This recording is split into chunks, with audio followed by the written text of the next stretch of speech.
Hmm.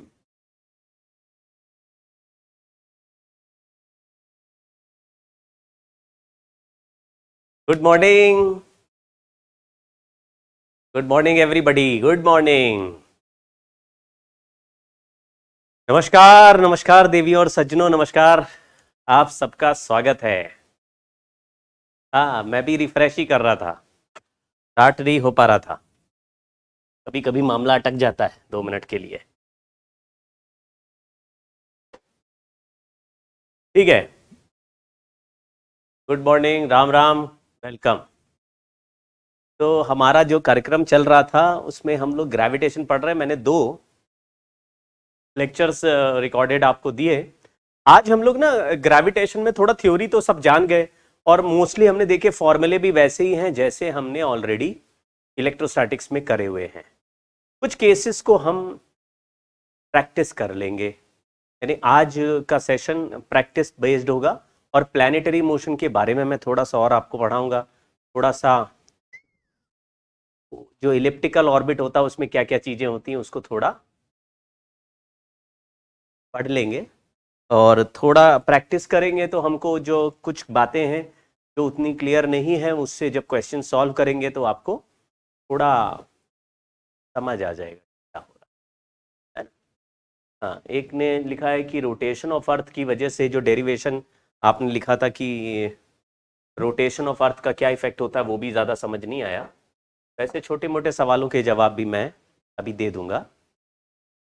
Rotation of earth,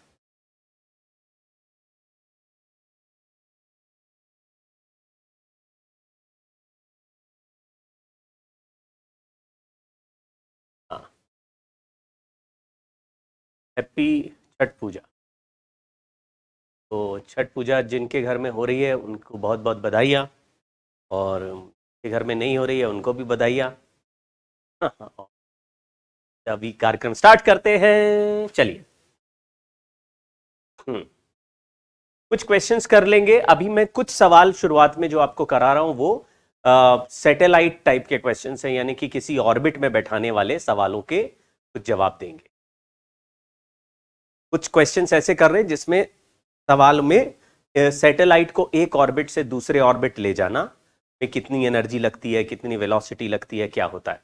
पहले कुछ ऐसे क्वेश्चंस करेंगे। उसके नेक्स्ट में हम लोग कुछ एनर्जी कंजर्वेशन और एस्केप वेलोसिटी के जैसे सवाल करेंगे। कुछ क्वेश्चंस अभी करते हैं जिसमें ये इसी टाइप की बातें चलेंगी, जिसमें हम ऑर्बिट चेंज कर रहे होंगे या ऑर्बिट में बिठा रहे होंगे, तो सैटेलाइट के सवाल। दूसरे तरह के क्वेश्चंस में हम एनर्जी कंजर्वेशन से एस्केप वेलोसिटी या velocity at this point, velocity at that point, potential energy plus kinetic energy at one point equal to potential plus kinetic at another point. तीसरे में हम लोग इलिप्टिकल ऑर्बिट में चलने वाले प्लैनेट्स में क्या क्या प्रॉपर्टीज होती हैं और कौन कौन सी प्रॉपर्टीज है जो हमको याद कर लेनी चाहिए। ठीक है, चलिए। Energy required to take a satellite to a height h above earth surface where radius r is given as 6.4। यहाँ पे पॉइंट लगाना जरूरी है। 6.4 into 10⁻³ kilometre is even kinetic energy required for the satellite to be in circular orbit at this height is 2. What is the value h for which E1 and E2 are equal? तो हम लोगों को पहले 2 चीजें सीखनी है कि किसी भी सैटेलाइट को अर्थ के सरफेस से h हाइट पर ले जाने पर कितनी एनर्जी लगती है। तो हम लोग क्या करते हैं, एक सैटेलाइट को पहले इमेजिन करते हैं कि अर्थ पे रखा है। अगर सैटेलाइट अर्थ पे रखा है तो वो रेडियस आर के सरफेस पे ऑलरेडी है, लेकिन यहां चल नहीं रहा है। तो total energy of satellite on earth is -G/m/m R. ये आर रेडियस ऑफ अर्थ है और यहां पे रखा हुआ है। इस समय काइनेटिक एनर्जी नहीं है तो हमने काइनेटिक एनर्जी को 0 लिखा। बाद में मैंने देखा कि इस सैटेलाइट को यहां से उठा के h हाइट ऊपर लेके यहां रख दिया, चलाया नहीं है, यहां रख गया। तो यहां से यहां ले जाने में तो टोटल एनर्जी बाद में हो जाएगी -Gm1m2 upon r plus h। ये बाद की एनर्जी होगी। बाद में भी काइनेटिक एनर्जी 0 है। तो किसी भी जगह पर total energy is potential energy plus kinetic, potential energy plus kinetic. ठीक है हाँ, तो पोटेंशियल एनर्जी माइनस gm1m2/r का फॉर्मूला था और काइनेटिक एनर्जी इनिशियल 0 है, बाद में भी काइनेटिक एनर्जी 0 है, ग्राउंड से उठा के एच हाइट पे ले गए। mgh के फॉर्मूले नहीं लगाते यहाँ, ठीक है, mgh नहीं लगता क्योंकि ये लार्ज बहुत बड़े बड़े हाइट पे चला रहे हैं, तो g का वैल्यू बदल जाता है, तो g चेंज हो जाने से mgh वाला फॉर्मूला लगना बंद हो जाता है। तो कितनी एनर्जी लगेगी, तो E1 का वैल्यू है final minus initial E2 minus T1, लिखा, फाइनल माइनस इनिशियल कर देंगे minus GMM by R plus H और minus of minus GMM upon R। ये हुआ हमारा पहला एनर्जी E1, लिखा हुआ E1। बाद में लिखा है कितनी काइनेटिक एनर्जी चाहिए, तो काइनेटिक एनर्जी ऑफ सैटेलाइट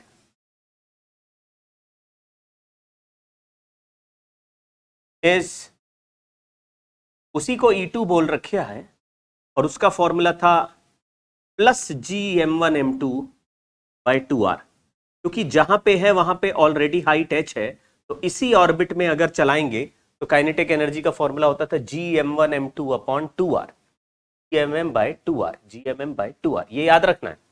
और ये एनर्जी और ये initial kinetic energy, initial energy का वैल्यू इक्वल है, ऐसा क्वेश्चन में लिखा है। बस अब सॉल्व कर लेते हैं। एक बार इक्वेशन ध्यान से देख लो, यहां पे टोटल एनर्जी E1 पे है ये वाली, और E2 वाली एनर्जी टोटल काइनेटिक एनर्जी, तो gmm/2r plus h equal to minus gmm/r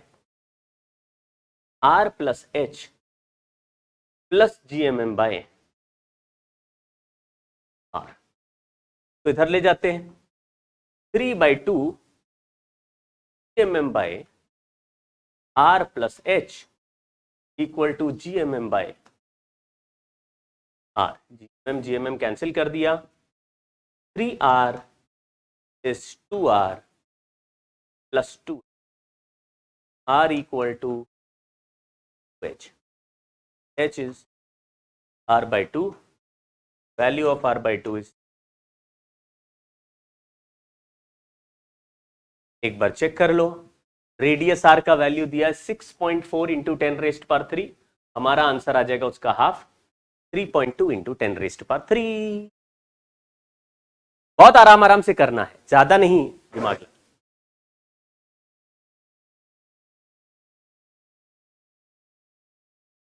हाँ स्टार्ट हो गया है, करते चलिए। r/2 आंसर आ गया 3.2 इंटू 10⁻3, बिल्कुल सही है, ऑप्शन ए करेक्ट हो गया।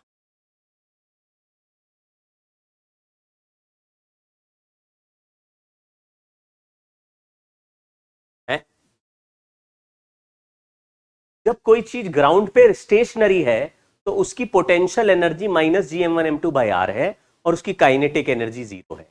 जब उसको h हाइट पे ले गए तो उसका सेंटर से डिस्टेंस r प्लस h हो गया, तो final potential energy minus gmm/r plus h हो गई और काइनेटिक एनर्जी वहां भी 0 है। मतलब ऐसे उठा के यहां पे रेस्ट पे रख दिया, तो kinetic energy plus potential energy, kinetic energy plus potential energy दोनों मिला के टोटल एनर्जी बनती है। बोल रहा फाइनल एनर्जी इतनी, इनिशियल एनर्जी इतनी है, तो हमने कितनी एनर्जी दी, तो अगर मान लीजिए किसी भी ऑब्जेक्ट को 5 एनर्जी से 15 एनर्जी पे ले जाए तो कितनी एनर्जी हमें देनी पड़ेगी, आप बोलेंगे फाइनल माइनस इनिशियल में जो डिफरेंस आएगा वो हमें देनी पड़ेगी। तो यहां पे हमने final potential energy plus final kinetic energy minus initial potential energy plus initial kinetic energy का डिफरेंस ले लिया, तो total energy at point 2 minus total energy at point 1 is energy given to the system. तो हमने इस object को energy दी E1 which is second minus first, और इससे एक रिलेशन बन गया। क्वेश्चन में लिखा है कि जितना एनर्जी मुझे हवा में ले जाने पे लगता है उतना ही काइनेटिक एनर्जी देना पड़ता है। अब किसी भी सैटेलाइट का काइनेटिक एनर्जी का फॉर्मूला gm1m2/2r, gm1m2/2r, gm1m2/2r, तो gm1m2/2r, ये काइनेटिक एनर्जी ऑफ सैटेलाइट, ये आपको याद रखनी है। हमने सैटेलाइट की जब कहानी पढ़ रहे थे कल का लेक्चर में मैंने सिखाया था आपको कि काइनेटिक एनर्जी पोटेंशियल एनर्जी होती है प्लस माइनस gm1m2/r और काइनेटिक एनर्जी होती है प्लस gm1m2/2r, और टोटल एनर्जी भी होती है माइनस gm1m2/2r। तो आप देखेंगे कि टोटल एनर्जी और काइनेटिक एनर्जी बिल्कुल बराबर, लेकिन एक पॉजिटिव और दूसरी नेगेटिव होती है, और पोटेंशियल एनर्जी डबल होती है टोटल एनर्जी का। ठीक है भाई, एक सिस्टम यहां पे इनिशियल एनर्जी पे था, टोटल एनर्जी 1, वहां से गया टोटल एनर्जी 2 पे, तो कितना एनर्जी मुझे देना पड़ेगा? अगर मान लीजिए किसी का एनर्जी पहले से 100 है और मैं चाहता हूं उसका एनर्जी 150 वाले स्टेट पे पहुंच जाए, 100 से 150 पे पहुंच जाए, तो हमें कितना देना पड़ा? 100 तो उसके पास है ही, और हम 150 पे रखना चाहते हैं उसको, तो हमें कितना देना पड़ेगा? तो आप कहेंगे जी 50 दो, तो 50 कैसे निकाला? तुम बोलोगे जो फाइनल बना रहे हैं वो 150 है और जो इनिशियली है वो 100 है, तो डिफरेंस कितना है वही हमें देना पड़ेगा। थोड़ा दिमाग तो लगाओ यार, ये क्या सवाल हुआ कि सर ये डिफरेंस सब्ट्रैक्ट क्यों कर रहे हैं? अरे ये कैसा सवाल हुआ? चलिए एक सवाल और, ये क्वेश्चन इजी है, ये आप खुद भी कर सकते हैं, लेकिन जल्दी से पढ़ लेते हैं। A satellite revolves in geostationary orbit. Geostationary orbit में सैटेलाइट का ओमेगा 2π/24 आवर्स होता है और टाइम पीरियड 24 आवर्स होता है, but in a direction east to west. East to west का मतलब है अपोजिट टू अर्थ।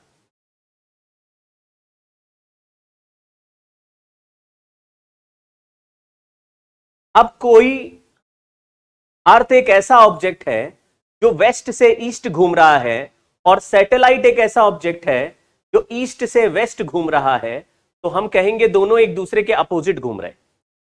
बोल रहा है कि इक्वेटर के सामने सैटेलाइट किसी पॉइंट पर था और उसके बाद वापस उसी पॉइंट के सामने कितनी देर में आ जाएगा? तो अर्थ का ओमेगा भी ओमेगा है और सैटेलाइट का ओमेगा भी ओमेगा है, और दोनों का ओमेगा बराबर है, दोनों का टाइम पीरियड भी बराबर है। हाँ, तो क्या हम लोग नया टाइम पीरियड इक्वल टू 2π नया ओमेगा कर सकते हैं? लेकिन रिलेटिव ओमेगा निकालेंगे तो 2 ओमेगा आ जाएगा। कैसे पता? ये बिल्कुल अपोजिट वाला कहानी है। क्या अगर एक ऑब्जेक्ट ओमेगा से लेफ्ट में घूम रहा है और दूसरा ऑब्जेक्ट ओमेगा से राइट में घूम रहा है, तो इसका relative omega omega 1 minus omega 2 करेंगे, लेकिन अपोजिट डायरेक्शन में है तो 2 ओमेगा हो जाएगा। तो नया time period will be 2π relative omega, और रिलेटिव ओमेगा का वैल्यू लिख देंगे 2 ओमेगा, तो कैंसिल करेंगे तो π/ओमेगा आंसर आ जाएगा। पहला वाला टाइम पीरियड होता था 2π पहला वाला ओमेगा, अब ये हो गया π/ओमेगा, तो t डैश का वैल्यू आ गया t/2। पहला टाइम पीरियड होता था 24 आवर्स डिवाइड बाय 2 करा तो 12 आवर्स। मतलब आपको ये समझ में आ गया कि आधा साइकिल अर्थ घूमेगा और उतने ही टाइम में आधा साइकिल सैटेलाइट घूमेगा। तो पूरा साइकिल घूमने के लिए आधा राउंड अर्थ चलेगा और आधा राउंड सैटेलाइट चलेगा, तो ऐसा लगेगा पूरा राउंड घूम गए। यानी अर्थ पे खड़े हुए किसी बंदे को इक्वेटर से सैटेलाइट सामने दिख रहा है, तो कितनी दिनों के बाद सैटेलाइट वापस दिखेगा? तुम कहोगे आधे दिन के बाद दिखेगा। क्यों? क्योंकि सैटेलाइट भी तो घूम रहा है।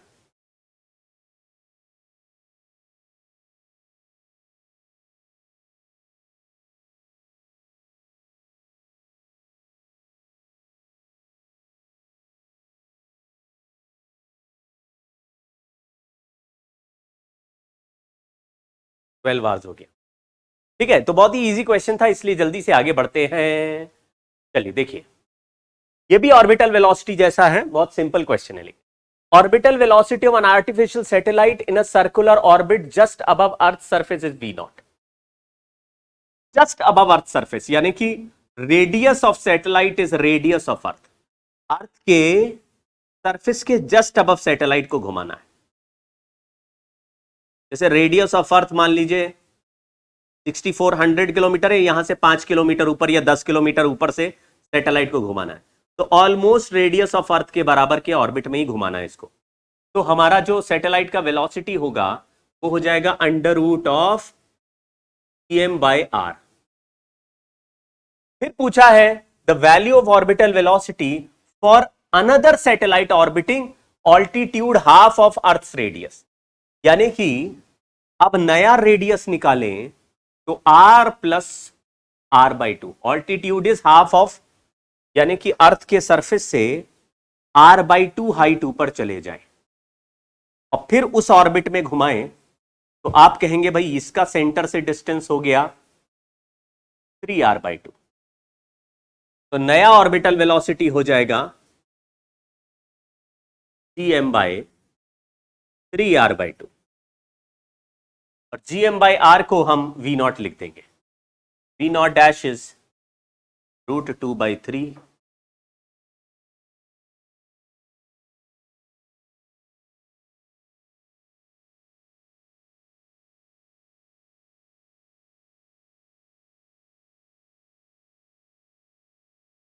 हार्दिक पनवर कह रहे हैं कि पहले ओमेगा नहीं दे रखा था। अरे भैया, तो अर्थ का ओमेगा 24 आवर्स होता है, ये देने की जरूरत थोड़ी ना है, ये तो हमें ऑलरेडी पता है कि पहला वाला ओमेगा यानी ओरिजिनल ओमेगा अर्थ का, उसका टाइम पीरियड 24 आवर्स होता है।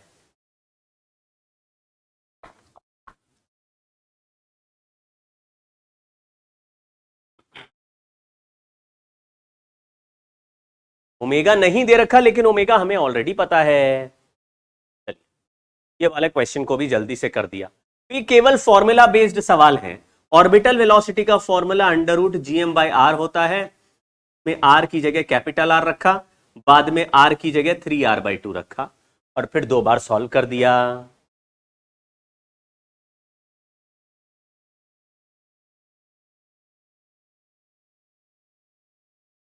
नहीं, आप समझे नहीं।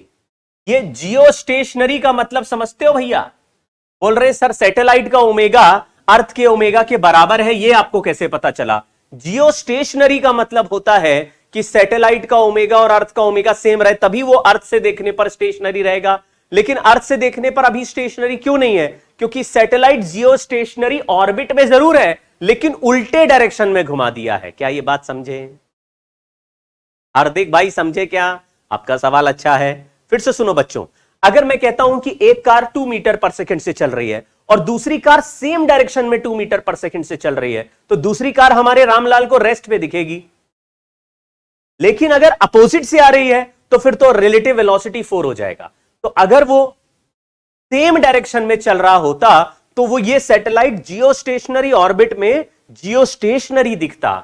लेकिन क्योंकि ये सैटेलाइट जियो स्टेशनरी ऑर्बिट में है लेकिन उल्टा घूम रहा है, इसलिए डबल ओमेगा से चल रहा होगा।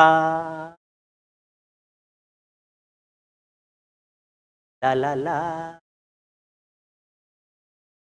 समझे क्या भैया? हार्दिक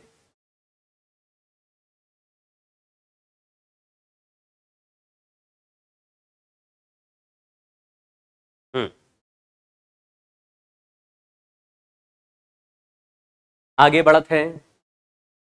बोला नहीं। A satellite of mass m initially at rest on Earth is launched into a circular orbit at a height equal to radius of Earth. Minimum energy required is, try करते हैं सब लोग, जरा इसको जल्दी से सॉल्व करो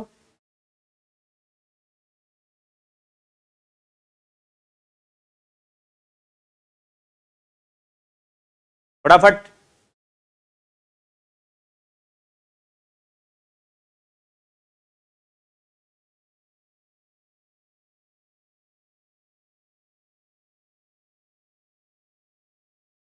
Satellite of mass m initially at rest on the Earth is launched into circular orbit at a height equal to radius of Earth.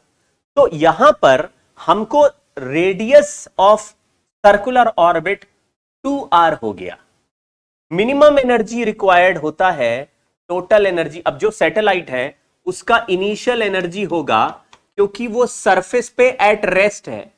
Rest का मतलब उसकी पोटेंशियल एनर्जी तो gmm बाई r होगी माइनस में, लेकिन उसकी kinetic energy initial 0 होगी। बाद में जब सैटेलाइट को किसी पाथ पे बैठा दिया इतने रेडियस 2r के, तो उसकी पोटेंशियल एनर्जी और काइनेटिक एनर्जी का सम माइनस gmm बाई 2r होता है। 2r की जगह 2 इंटू 2r।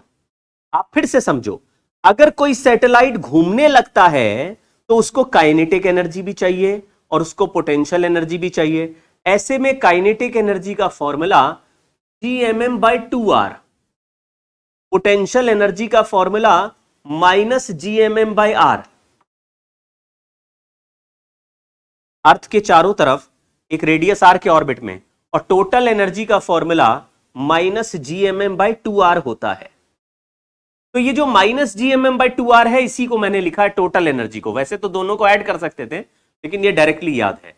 तो इनिशियल टोटल एनर्जी में काइनेटिक एनर्जी नहीं है, केवल पोटेंशियल एनर्जी है। बाद में काइनेटिक और पोटेंशियल दोनों है, इसलिए टोटल एनर्जी लिखा है।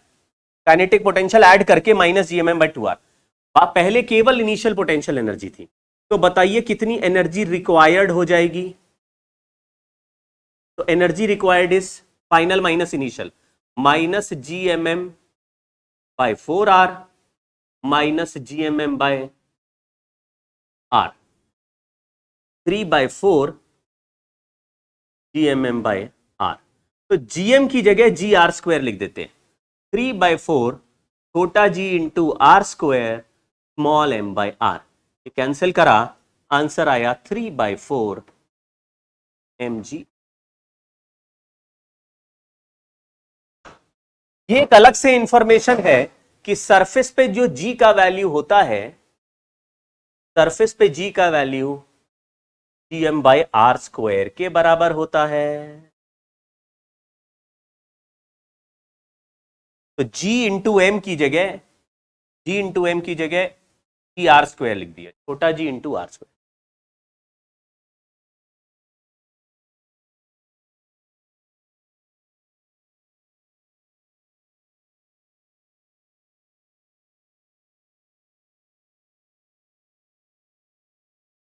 बहुत बढ़िया, वेरी गुड।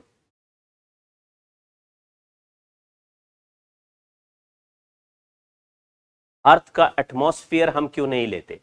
ऐसा नहीं है कि नहीं लेते, लेकिन क्या है कि अभी जो सिंप्लिसिटी के लिए हम नहीं लेते, वरना एटमॉस्फेयर में हमारे को एयर रेजिस्टेंस, फ्रिक्शन, ये सब की बातें करनी पड़ती है, वो भी ले सकते हैं।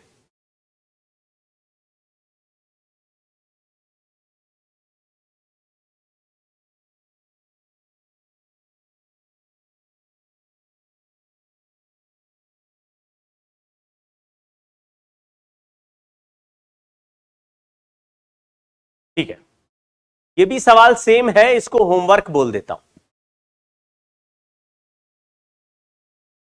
Homework, because satellite of mass 1000 kilo is rotating around earth in an orbit of radius 3r, what extra energy should be given to the satellite if it is lifted to orbit of radius 4r? तो बस आपको 3r पे already है, 4r पे ले जाना है। मामला सिंपल है, 3r पे एनर्जी लिखो और फिर 4r पे एनर्जी लिखो और फाइनल माइनस इनिशियल को सब्ट्रैक्ट कर दो। चलिए आगे बढ़ते, ये बहुत ही बढ़िया सवाल है, very good question, very good question. एक बार सवाल आराम से पढ़ लो।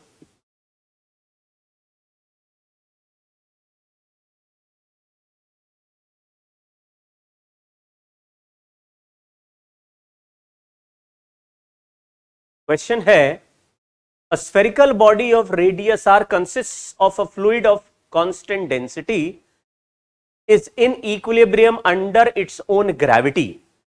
If PR is the pressure at small r distance, then correct option is।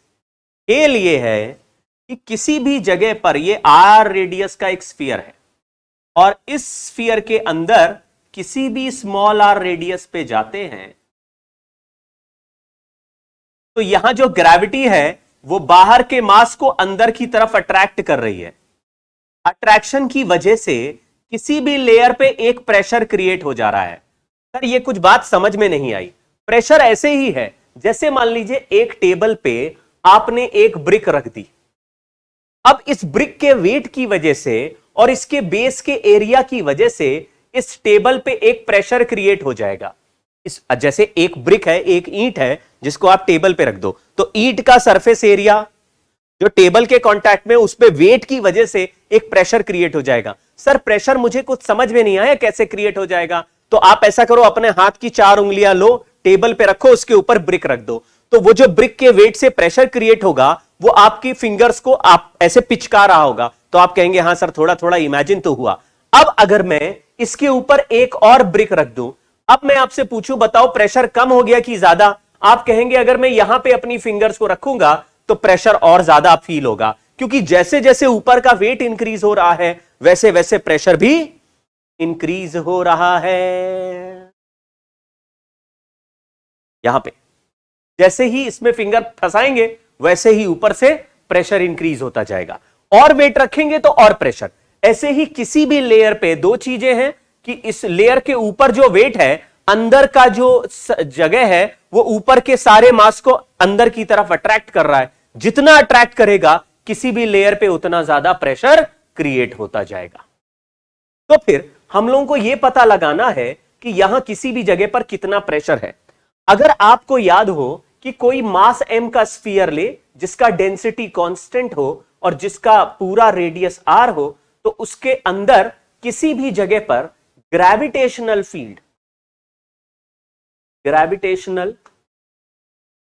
Field at distance r less than capital R is G dash equal to GmR/r³। ये हमने पहले भी पढ़ा हुआ है, KQ/r³। सॉलिड यूनिफॉर्म स्फीयर के अंदर electric field होता था, ये GmR/r³ हो गया। अगर मैं यहां पे एक छोटा सा मास ले लूं जिसका छोटा सा सरफेस एरिया मान लो A एरिया है या कोई DA एरिया है, और इसका थिकनेस dr है, ये छोटा सा क्यूब ले लिया, छोटा सा टुकड़ा ले लिया है मास का, तो लिखा है force on a small segment of thickness dr and area dA is, या एरिया A ही ले लेते,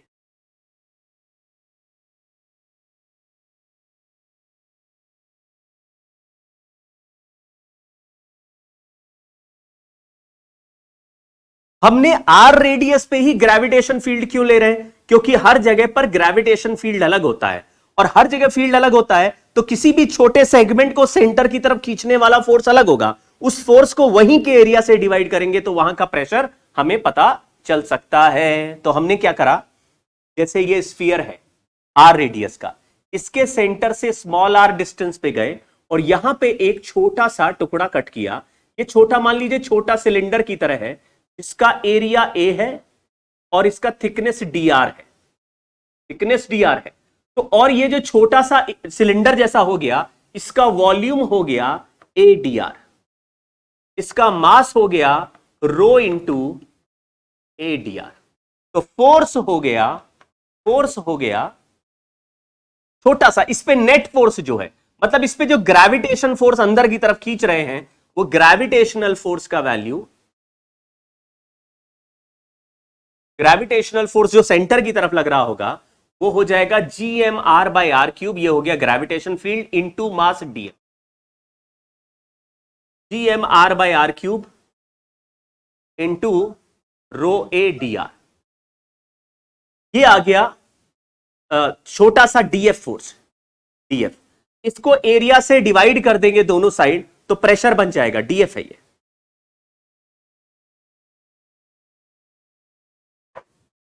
एरिया से डिवाइड कर देंगे तो pressure difference dp equal to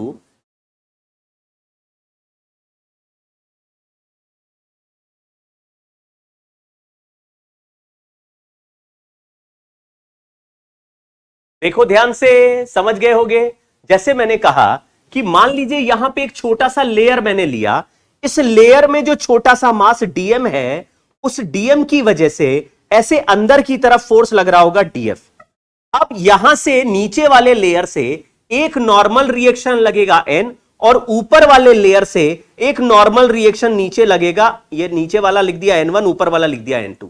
तो आप कहेंगे कि n1 is equal to n2 plus df।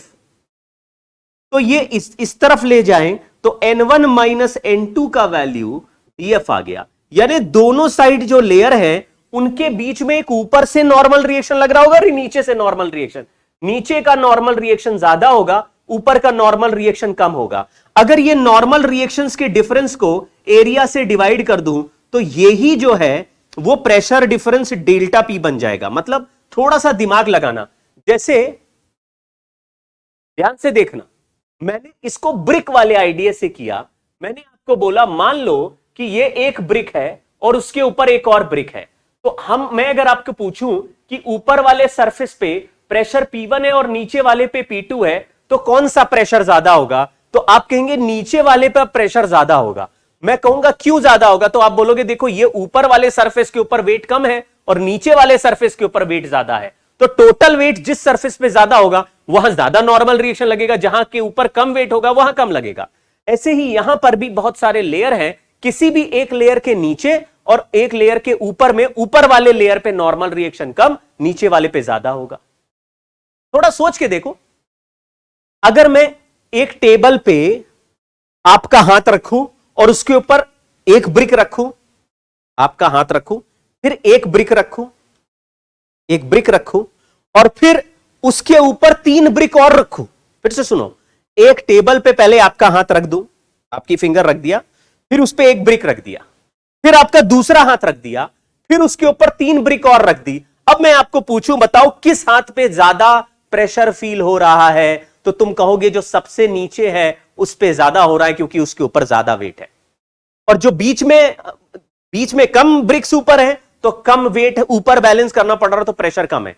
तो मेरे हिसाब से ये जैसे जैसे ऊपर जाएंगे तो प्रेशर नीचे से ऊपर जाने पर डिक्रीज होता हुआ अपीयर होगा, क्योंकि जिस जगह पर आप हैं उसके ऊपर के हिस्से के वेट को बैलेंस करने के लिए नीचे प्रेशर आ रहा है। कुछ समझो? तो अगर मैं आपको बोलूं कि अगर सेंटर से धीरे धीरे बाहर की तरफ जाएंगे तो प्रेशर डिक्रीज हो रहा होगा कि इंक्रीज हो रहा होगा, तो मैंने लिख दिया कि प्रेशर डिक्रीज हो रहा है। तो प्रेशर डिक्रीज हो रहा है, इसलिए प्रेशर के चेंज को माइनस लिख दिया और स्मॉल आर रेडियस पे प्रेशर का वैल्यू P मान लिया, और कैपिटल आर यानी कि सरफेस पे पहुंच गए तो यहां प्रेशर का वैल्यू 0 मान लिया। यहां प्रेशर 0 क्यों हो गया? क्योंकि उसके ऊपर कोई वेट ही नहीं, अबे मुझे बैलेंस ही कुछ नहीं करना। दिमाग लगा पाए क्या? थोड़ा सोचिए फिर से, मैंने क्या बोला फिर से समझो। जब यहां पे प्रेशर आर रेडियस पे P है तो फिर जहां सरफेस आ गया वहां पे प्रेशर 0 क्यों हो गया? क्योंकि जिस पॉइंट पे हम जाएंगे वहां के ऊपर का वेट मुझे बैलेंस करने के लिए नीचे से प्रेशर चाहिए। तो नीचे से ऊपर की तरफ जाते हुए प्रेशर डिक्रीज हो रहा है लगातार, तो हमने यहां पे इसलिए माइनस डीपी लिख दिया, यानी कि pressure is decreasing with increase in radius. तो उल्टा चेंज है।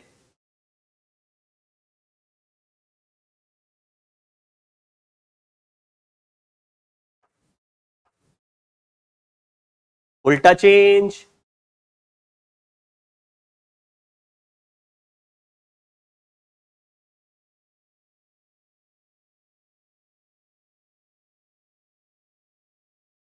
अबे हाँ, एक मिनट।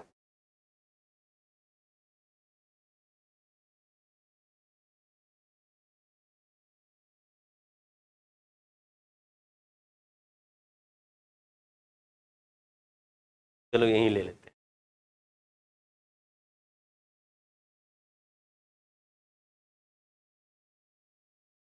एक बार और समझो, ये एक स्फीयर है, स्फीयर के सेंटर से किसी भी डिस्टेंस पे आर पे जाने पर यहां पे छोटा सा टुकड़ा ऑब्जेक्ट का लिया मैंने, इस टुकड़े का एरिया ए और थिकनेस dr है। हमने बोला इसके नीचे वाले पॉइंट पे प्रेशर मान लो P1 है और ऊपर वाले पॉइंट पे प्रेशर P2 है, तो आप बोलेंगे P1 is greater than P2। तो नीचे से ऊपर जाने पे P1 माइनस P2 यानी प्रेशर का जो चेंज है वो माइनस dp हो गया या dp हो गया। तो अगर हम इस पे फोर्स लगाएं, जैसे कि ऐसे करें, नीचे mg लगा देते हैं। अब इस टुकड़े को छोटा से को देखो, यहां इसका एरिया a है, नीचे वाले पॉइंट पे प्रेशर P1 है तो नीचे से लगेगा फोर्स P1A, ऊपर वाले पॉइंट पे प्रेशर P2 है तो ऊपर से नीचे की तरफ फोर्स लगेगा P2A, और नीचे की तरफ एक वेट और लग रहा है जिसका वैल्यू है dmg। अब अगर इक्वेशन बनाए बैलेंस करने वाली तो P1A is equal to P2A plus dmg ऐसा लिख सकते हैं, इसको इधर भेज दो तो P1 minus P2 A is equal to dmg ऐसा लिख सकते हैं। P1 माइनस P2 को मैंने dp लिख दिया, dp इंटू A इस dmg, dmg को लिख दिया gmr बाई आर क्यूब, ये g का वैल्यू हो गया, इंटू dm का वैल्यू हो गया density into area into thickness, area into thickness हो गया volume, volume volume into density हो गया मास dm। तो ये वाला टर्म मास dm है, ये वाला टर्म ग्रेविटेशनल एक्सेलरेशन है। a से a कैंसिल कर दिया, बस साइन अलग से यहां लगा दिया क्योंकि as radius increases pressure decreases. अब नहीं भी लगाएंगे तो भी आंसर आएगा, लेकिन आंसर नेगेटिव आएगा, तो नेगेटिव आपको यही बताएगा कि अंदर की तरफ प्रेशर इंक्रीज हो रहा है और बाहर जाने पे डिक्रीज। यहां पे लिख दिया P, P से लिख दिया 0, यहां पे लिख दिया R, R से लिख दिया कैपिटल R। जरा सॉल्व करते हैं। P is equal to gm by R cube into rho capital R square minus small r square by 2।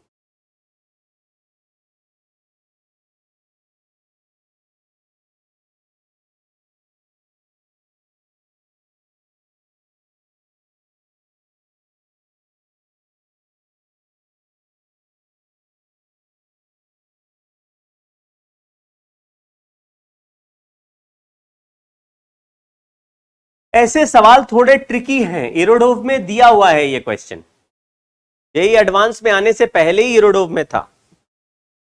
ये सवाल ट्रिकी है, इसमें थोड़ा दिक्कत होती ही है। किसी भी जगह पर जो छोटा सा सेगमेंट लिया उस पे नीचे फोर्स लग रहा है तो नीचे वाले लेयर को ज्यादा नॉर्मल रिएक्शन लगाना पड़ेगा, ऊपर वाले को कम। जो ज्यादा नॉर्मल रिएक्शन लगाएगा वहां प्रेशर ज्यादा हो जाएगा, तो आपको लग रहा है ऊपर जाते हुए प्रेशर डिक्रीज हो रहा है, तो मैंने pressure difference into area equal to DMG कर दिया। Pressure difference into area is DMG. सोच के देखो, अगर मैं ऐसे बोल दूं एक ब्लॉक है, यहां पे प्रेशर P1 है और यहां प्रेशर P2 है और इस ब्लॉक का मास m है, तो इसकी एफबीडी कैसे बनाएंगे? ये ब्लॉक रेस्ट पे है तो आप कहेंगे जी P2A एक फोर्स लगेगा ऊपर से और P1A एक फोर्स लगेगा नीचे से और mg नीचे लग रहा होगा, तो आप कहेंगे P1A is equal to P2A plus mg। बस यहां पे ग्रेविटेशनल फोर्स है तो mg का वैल्यू ग्रेविटेशनल ये जो gmr by R cube into rho into DV ऐसे लिखना पड़ रहा है। अब यहां पे जो सवाल है उसके ऑप्शंस देख लेते हैं। यहां पे प्रेशर का value r is equal to 3r by 4 2r by 3 ऐसे पूछा है, तो स्मॉल r की जगह बस वैल्यू लिखने हैं। हमारा जो प्रेशर का फॉर्मूला आया वो आया it is proportional to capital R square minus small r square. तो अब बस दो चीजों का रेशियो लेंगे, बाकी सब टर्म कांस्टेंट है, इसलिए हम बाकी टर्म्स की चिंता नहीं करेंगे, केवल capital R square minus small r square. तो यहां पे स्मॉल r का वैल्यू 0 डालने पर प्रेशर 0 बोल रहा है, ये गलत हो गया क्योंकि स्मॉल r का वैल्यू 0 डालेंगे तो प्रेशर का वैल्यू कैपिटल R स्क्वायर के हिसाब से कुछ बनेगा, तो 0 नहीं बनेगा। इसको अगर सॉल्व करें तो 3r बाई 4 रखते हैं, यहां 3r बाई 4 रखेंगे तो प्रेशर ऊपर आ जाएगा, P1 नीचे हो जाएगा, P2 इक्वल टू ऊपर रखना है 3r बाई 4 यानी 9 बाई 16, तो r square minus 9r square by 16 divided by नीचे लिखा 2r बाई 3, तो r square minus 2r by 3 4r square by 9। इसको थोड़ा सा और सॉल्व करते हैं, 16 माइनस 9 करेंगे तो ऊपर 7 आएगा, तो 7r स्क्वायर बाई 16 और नीचे 9 माइनस 4 करेंगे तो 5 आएगा, तो 5r स्क्वायर बाई 9। तो r स्क्वायर से r स्क्वायर कैंसिल हो गया, 5 इंटू 16 होता है 80 और 9 इंटू 7 होता है 63, 63 बाई 80 ये वाला हमारा ऑप्शन सही है। अब इसको चेक कर लेते हैं, इसको चेक कर लेते हैं। तो तो यहां पे है 3r/5, तो 3r/5 रखेंगे तो ऊपर चला जाएगा r square minus 9r² divided by r square minus 2r/5, 4r²/25। इसको और सॉल्व करते हैं, 25 माइनस 9 करेंगे तो 16/25 ऊपर, और 25 माइनस 4 करेंगे तो 21/25। तो 25 से 25 कैंसिल हो गया, 16/21, ये भी सही हो गया। ऐसे ही इसको भी चेक करना चाहिए, r/2 और r/3।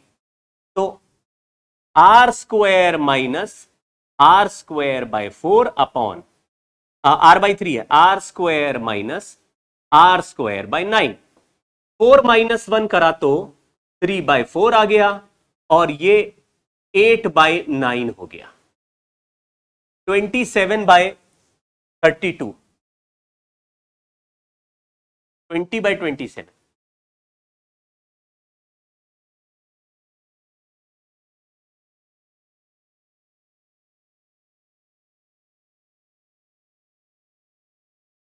इंटीग्रेशन लिमिट ऐसे लिए हैं कि आर रेडियस पे प्रेशर का वैल्यू पी है, जबकि कैपिटल आर रेडियस पे यानी सरफेस पे प्रेशर का वैल्यू 0 है। यहां प्रेशर 0 क्यों है? क्योंकि इसके ऊपर कोई वेट नहीं है, तो जहां पे कोई वेट नहीं है उसके ऊपर तो प्रेशर 0 ही होगा। थोड़ा दिमाग लगाओ भाई। अर्थ के अंदर आर डिस्टेंस पे मान लीजिए प्रेशर का वैल्यू पी है,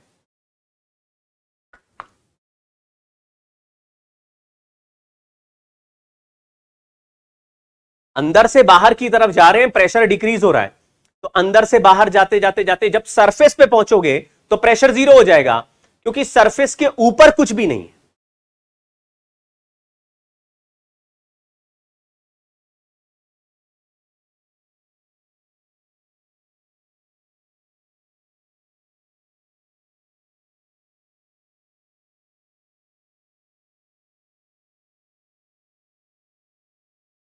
चलिए आगे बढ़ते हैं।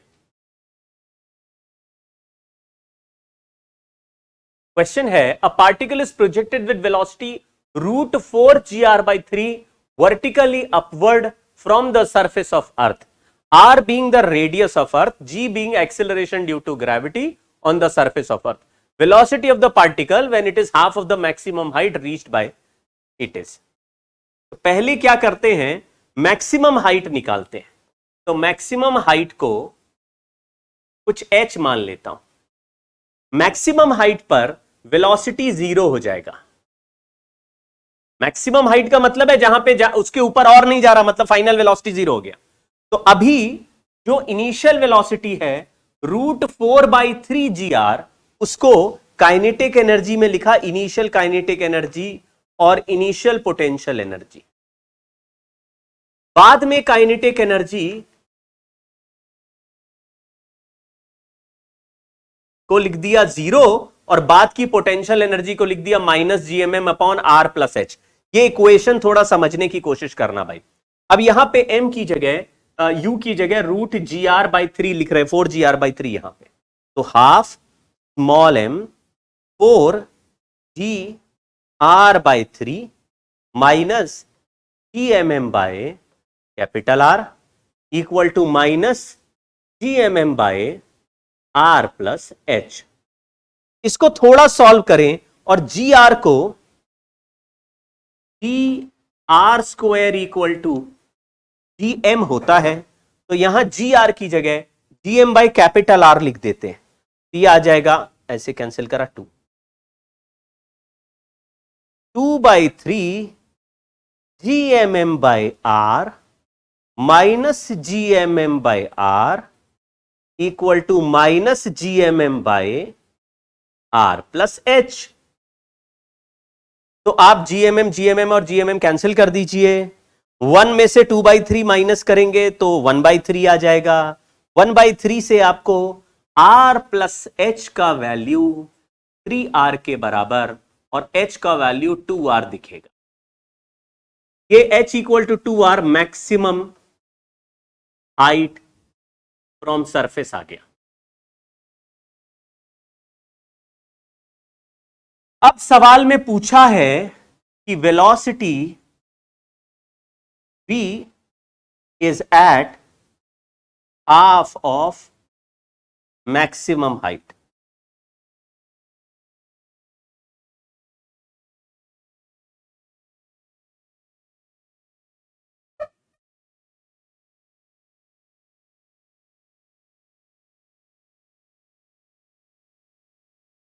केतन सिंह अभी जाग गए हैं, कह रहे हैं सर पिछले सवाल में एटमॉस्फेरिक प्रेशर नहीं होगा। अबे ये अर्थ थोड़ी ना है, ये तो लिखा है spherical body consist of a fluid of constant density. एक कंटेनर के अंदर लिक्विड भरा हुआ है, कोई अर्थ प्लैनेट थोड़ी ना है उसके ऊपर एटमॉस्फेयर बना रहे हो, क्यों बनाओगे। चलिए, velocity v is at half of the maximum height. Height निकाला 2r, तो उसका आधा हाइट हो गया r। तो r हाइट का मतलब है कि अभी मैंने जो वेलोसिटी दिया था वो सरफेस पे था u, और अब जितने हाइट पर ये पहुंच सकता था उससे आधे हाइट पर ही पहुंचा रहे हैं, यानी h/2 जिसका वैल्यू r है, बस उतने हाइट पर पहुंचने के बाद इसका वेलोसिटी v बताना है। तो इनिशियल वेलोसिटी u है, बाद में v है। फिर से इक्वेशन लिखेंगे, लेकिन लेफ्ट साइड में सेम रहेगा। क्यों लेफ्ट साइड में सेम क्यों रहेगा? क्योंकि लेफ्ट साइड में टोटल एनर्जी है, वो चेंज नहीं होगी। तो लेफ्ट साइड की टोटल एनर्जी अभी अभी हमने कैलकुलेट कर ली थी, तो हमने लिखा initial kinetic energy plus initial potential energy का sum final kinetic energy plus final potential energy. अब फाइनल पोटेंशियल एनर्जी में देखो, हमने हाइट का वैल्यू सरफेस से r लिया, तो सेंटर से हाइट का वैल्यू हो गया 2r, तो यहां पे -gmm/2r। ये वेलोसिटी निकालनी है, और ये टोटल एनर्जी ऑलरेडी हमको यहां कैलकुलेशन से पता है। ये 2/3 - 1/3 यानी 1/3 आया, तो -gmm/3r equal to -gmm/2r plus half mv²। इसको इधर ले जाते हैं, तो -gmm/2r को कैंसिल कर दिया, तो 1/2 - 1/3 होके 1/6 हो गया, तो gmm/6r is half mv²। gm की जगह gr² लगा दे रहे हैं, m से m कैंसिल, gr² करेंगे तो gr आ जाएगा, हाफ से 6 कैंसिल 3 आ जाएगा, gr/3 is equal to v।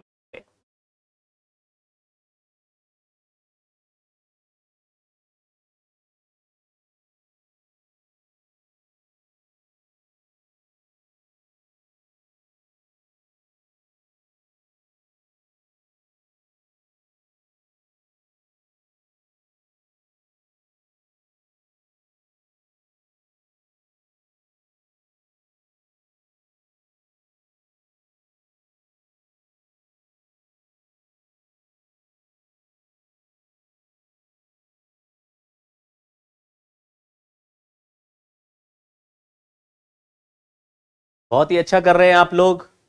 Aditi थोड़ा ध्यान दीजिए, आंसर 1/3 आ रहा है। 2r कहां से आया, ऐसा सवाल बच्चे ने पूछा, विच इज वेरी स्ट्रेंज। मैंने इनिशियल वेलोसिटी अर्थ सरफेस पे क्वेश्चन में दी हुई है √4gr/5। A particle is projected with velocity vertically upward from the surface of earth. फिर r being the radius, g being the acceleration due to gravity on the surface of earth, velocity of the particle half the maximum height। तो मैंने पहले maximum height निकाली। Maximum height कैसे पहचानोगे?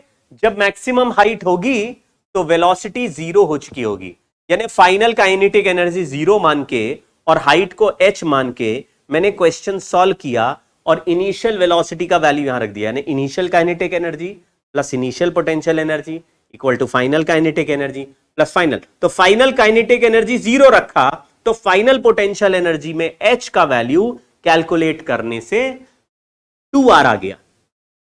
यानी ground से तुमने फेंका तो 2r हाइट पे जाके पार्टिकल रुका, तो आपने कहा भाई 2r तो मैक्सिमम हाइट है। क्वेश्चन पूछा है velocity at half of the maximum height बताओ। तो जो पार्टिकल 2r पे जाके रुकेगा तो उसके आधे रास्ते पे वेलोसिटी बतानी है, तो आधे रास्ते का हाइट r ले लिया। लेकिन हाइट तो सरफेस से निकाला है मैंने, सेंटर से कितना दूर हो गया, तो आप कहेंगे जब आपने फेंका था तो ये सेंटर से r डिस्टेंस पे था, और जब जाके वेलोसिटी पूछा है तब सेंटर से 2r डिस्टेंस पर है। तो इनिशियल काइनेटिक एनर्जी में इनिशियल वेलोसिटी और इनिशियल हाइट लिखा, और फाइनल काइनेटिक एनर्जी में हाफ mv², और फाइनल पोटेंशियल एनर्जी में फाइनल डिस्टेंस फ्रॉम सेंटर। बहुत ही सिंपल क्वेश्चन है, लेकिन होगा तब जब आप पोटेंशियल एनर्जी का फॉर्मूला याद कर लोगे।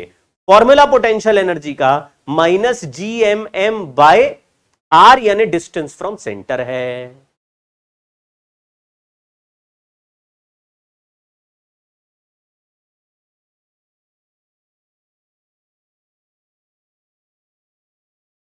बहुत बढ़िया।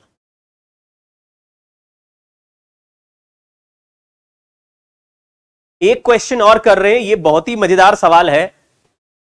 वेरी गुड क्वेश्चन, इसको भी देखो।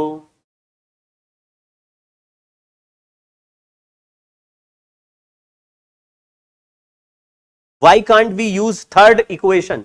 भाई third equation, first equation, second equation और एनर्जी कंजर्वेशन में पुराना वाला mgh के रूल काम नहीं करते, क्योंकि ये बड़े वेलोसिटी है। हमको कैसे पता चलेगा? सर वेलोसिटी तो सवाल में दिया था √4/3 gr, तो ये छोटा वेलोसिटी बड़ा वेग कैसे पता चला?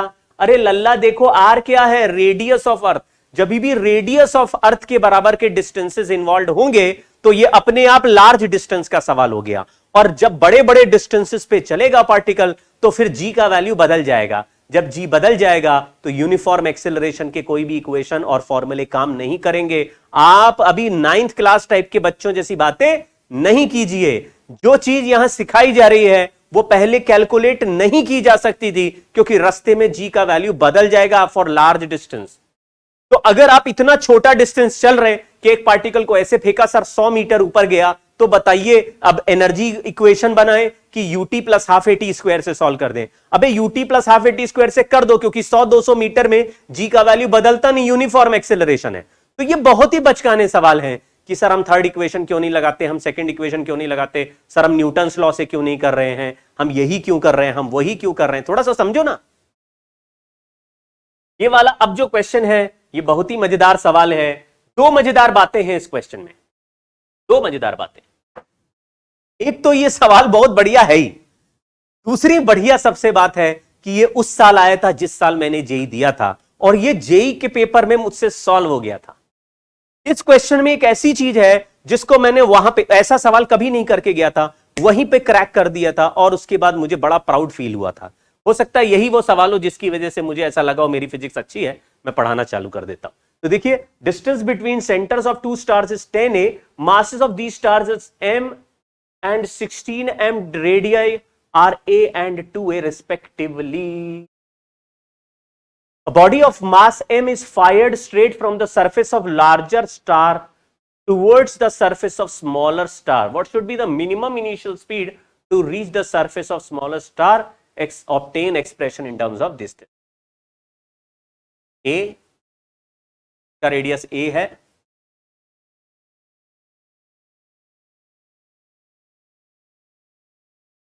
इसका रेडियस 2a है, a एंड 2 है, मास m एंड मास 16 है, और दोनों के सेंटर्स के बीच का डिस्टेंस 10a है।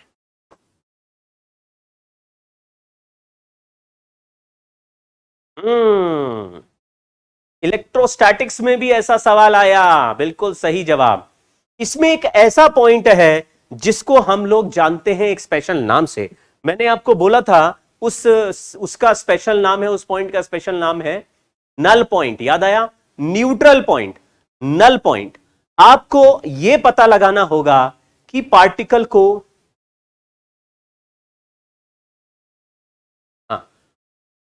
ऐश्वरी गुप्ता देखो, ऐश्वरी गुप्ता देखिए, जो आप कह रहे हैं वो बहुत बढ़िया बात है, लेकिन ये सवालों पे समझो जरा। ये उस बार जब इलेक्ट्रोस्टैटिक्स में पढ़ा रहे थे तब भी ये करा था कि तुम जब एक ऑब्जेक्ट से दूसरे ऑब्जेक्ट की तरफ फेंकोगे तो ऐसा हो सकता है कि दोनों लोग अपनी अपनी तरफ अट्रैक्ट करने के चक्कर में हो इसे।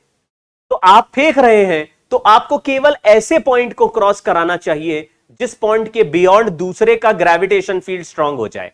ऐसे पॉइंट जहां पर दोनों का फील्ड बिल्कुल बराबर होगा, जैसे अर्थ से मून की तरफ पत्थर फेंकेंगे तो आपको मून तक पहुंचाने की जरूरत नहीं है। आपको कहां तक पहुंचाना है? आपको ऐसे पॉइंट तक पहुंचाना है जहां पर पहुंचने के बाद वो अपने आप दूसरे के फील्ड में घुस जाए, दूसरा वाला अपने आप ही अट्रैक्ट कर लेगा। तो मिनिमम वेलोसिटी के लिए हमको किस पॉइंट को ही क्रॉस कराना चाहिए? तो we just have to throw the particle to cross null point of two spheres। अब टू स्फीयर्स का नल पॉइंट कैसे बनाएं और कैसे पता लगाएं? लिखा हुआ है कि what should be the minimum speed to reach the surface of smaller sphere.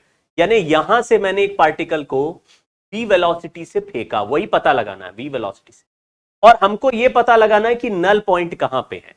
तो पहले हम ये मान लेते हैं कि P पॉइंट नल पॉइंट है। तो at null point P, null point P, gravitational field, net gravitational field is 0, यानी G1 इज इक्वल टू, तो Gm by R square equal to G16m by 10a minus R का whole. Gm cancel, root लगा देते हैं। 1 by R is 4 upon 10a minus R. इससे solve किया तो are का वैल्यू आया।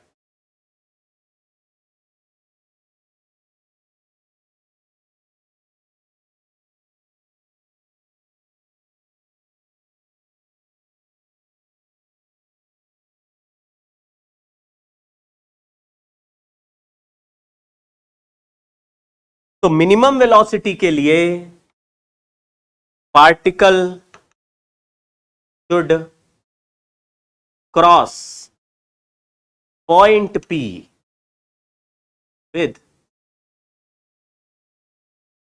0 वेलोसिटी।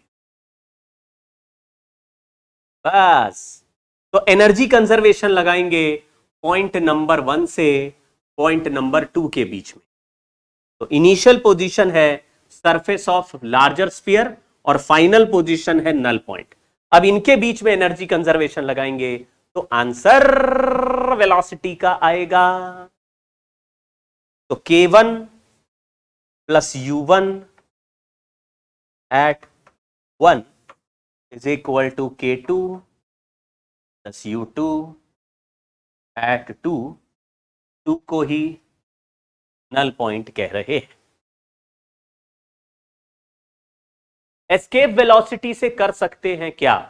देखिए, एस्केप वेलोसिटी का फॉर्मूला इस तरह के कहानियों में नहीं काम करता। जैसे एस्केप वेलोसिटी का फॉर्मूला ये मान के निकाला गया है कि कहीं बीच में नल पॉइंट नहीं आता, सारा नल पॉइंट कहां पे आता है? इंफिनिटी पे आता है। तो एस्केप वेलोसिटी एक अलग न्यूट्रल कॉन्सेप्ट हो गया कि अगर यहां पर वेलोसिटी पूछा है और आपको इंफिनिटी पे पहुंचाना है, तो हम लोग ने कभी एस्केप वेलोसिटी को उसके हिसाब से देखा ही नहीं है, जिसमें हम लोग पोटेंशियल एनर्जी, अभी समझ रहे हैं, बीच की जगह पर क्रॉस करने के लिए नहीं हमने डिफाइन किया एस्केप वेलोसिटी। आप सोचो, ये जो नल पॉइंट हमने निकाला, इसके लेफ्ट में बड़े स्टार का फील्ड स्ट्रॉन्गर है। इस बड़े स्टार को मैं बड़ा स्टार बोल देता हूं BS, और इस छोटे स्टार को छोटा स्टार बोल देता हूं CS। तो यहां पे इस P पॉइंट के लेफ्ट में PS का फील्ड स्ट्रॉन्गर है और इसके लेफ्ट में CS का फील्ड स्ट्रॉन्गर है। तो अगर मैं आपको कहूं कि एक पत्थर को हमको इस छोटे स्टार की तरफ फेंकना है और मैं चाहता हूं ये छोटे स्टार पर पहुंच जाए, तो हम ऐसा फेंकेंगे कि कम से कम इस बाउंड्री पॉइंट P को क्रॉस कर जाए, क्योंकि P को क्रॉस कर गया तो छोटे स्टार का फील्ड तो अपने सरफेस पे इसको अट्रैक्ट कर ही लेगा। समझ गए?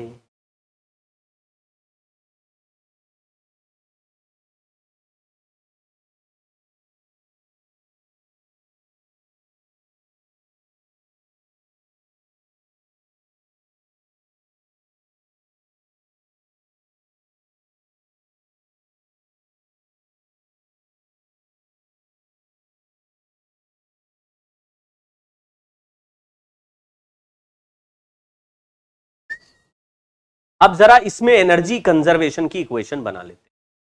एनर्जी कंजर्वेशन की इक्वेशन होती है initial kinetic energy half mv square है, जो कि हमें वेलोसिटी पता लगानी है, प्लस इनिशियल पोटेंशियल एनर्जी में जो छोटे वाला स्टार है उसके सेंटर से डिस्टेंस 8a और जो बड़ा वाला स्टार है उसके सेंटर से डिस्टेंस 2a है। थोड़ा ध्यान देना बच्चों, ये टोटल पोटेंशियल एनर्जी आपको दिखाई देगी। इस बड़े वाले स्टार के सेंटर से डिस्टेंस 2a है और यहां पे तुम्हारा कोई मास स्मॉल m है जिसको हम फेंक रहे हैं। तो जो पार्टिकल प्रोजेक्ट कर रहे हैं, पत्थर फेंक रहे हैं, उसका मास स्मॉल m है, यहां पे रखा है और यहां से सेंटर से 2r डिस्टेंस पे है, जबकि छोटे वाले के सेंटर से 8a डिस्टेंस पे, यहां पे 2a और यहां से 8a। तो हमने छोटे वाले का पोटेंशियल एनर्जी लिखा gm1m2 by 8a और बड़े वाले के लिए लिखा -g16m/2a। बाद में जब ये P पॉइंट पे पहुंच गया तो यहां से छोटे वाले से डिस्टेंस 2a हो गया और बड़े वाले के सेंटर से डिस्टेंस 8a हो गया। बाद की काइनेटिक एनर्जी 0 और छोटे वाले स्फीयर के सेंटर से डिस्टेंस 2a और बड़े वाले स्फीयर के सेंटर से डिस्टेंस 8a हो गया। थोड़ा दिमाग लगाओ भाई, पहले बड़े स्फीयर के सरफेस पे था और बाद में P पॉइंट पे पहुंचा। तो बड़े स्फीयर के सरफेस पे सेंटर से डिस्टेंस 2a और इधर के सेंटर से डिस्टेंस 8a, यानी कि इनिशियल पोटेंशियल एनर्जी लिखेंगे तो स्मॉल m की इसके साथ भी लिखेंगे और स्मॉल m की इसके साथ भी।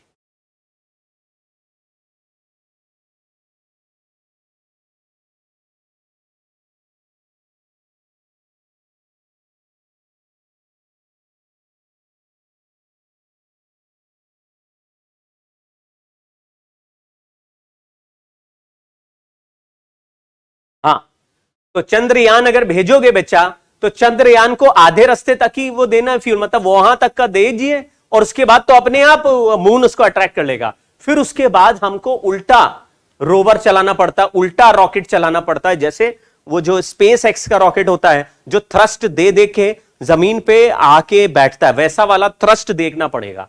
हम वहां पे पैराशूट ओपन नहीं कर सकते क्योंकि अर्थ पे एटमॉस्फेयर नहीं है। सोचिए अगर अर्थ पे एटमॉस्फेयर होता तो मजा आ जाता। हमारा चंद्रयान वहां गया, वहां पे जैसे ही लैंड करने के लिए मून उसको खींचता तो वहां पैराशूट ओपन कर देते और पैराशूट में हवा फंस जाती और वो धीरे से लैंड हो जाता, तो हमारा चंद्रयान टूटता नहीं। आपने देखा होगा लास्ट टू लास्ट ईयर जब चंद्रयान को भेजा तो वहां पे क्रैश हो गया, विक्रम हमारा क्रैश लैंडिंग हो गया। क्यों? क्योंकि वहां पे पहुंच तो जाते हैं, पहुंचने के बाद ऑर्बिट में भी पहुंच जाते हैं, लेकिन उसके बाद जब वो लैंड करने के लिए आते हैं तो मून उनको अट्रैक्ट करता है और वहां पे कोई एटमॉस्फेयर नहीं है, कोई रेजिस्टेंस फोर्स नहीं है जिससे कि उनकी लैंडिंग को रोकने के लिए मदद मिले। तो हमको थ्रस्टर्स चलाने पड़ेंगे। अब थ्रस्टर्स चलाते हैं तो दिक्कत यह है कि थ्रस्टर्स जैसे जैसे मून के सरफेस के पास जाते हैं तो मून का सरफेस टेढ़ा मेढ़ा है, कहीं पे ज्यादा थ्रस्ट और कहीं पे कम थ्रस्ट हो गया तो तुम्हारा पलट जाएगा जो स्पेसक्राफ्ट है। तो आप जो है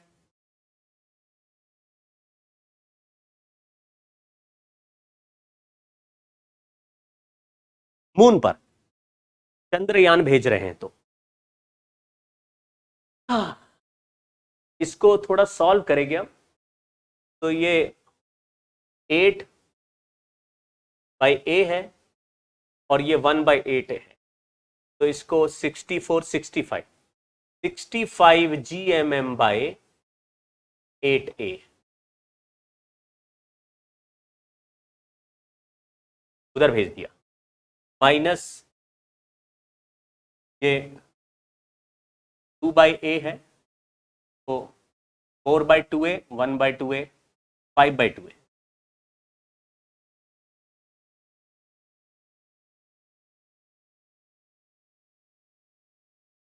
4 से मल्टीप्लाई डिवाइड कर देते,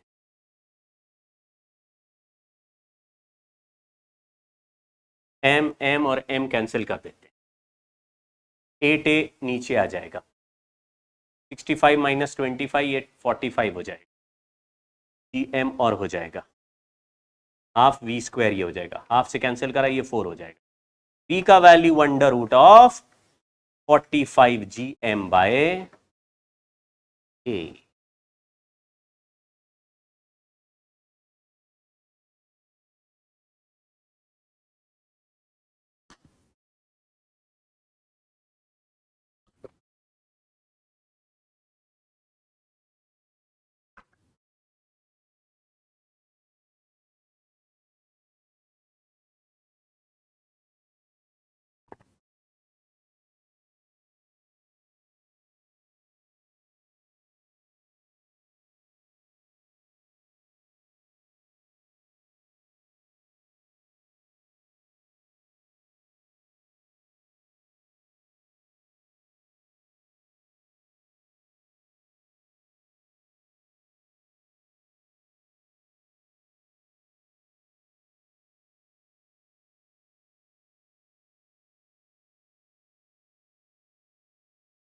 देखिए, आप कभी भी किसी भी बुक से क्वेश्चन सॉल्व करने से के लिए मुझसे पूछेंगे तो मेरा जवाब कभी ना नहीं होता है।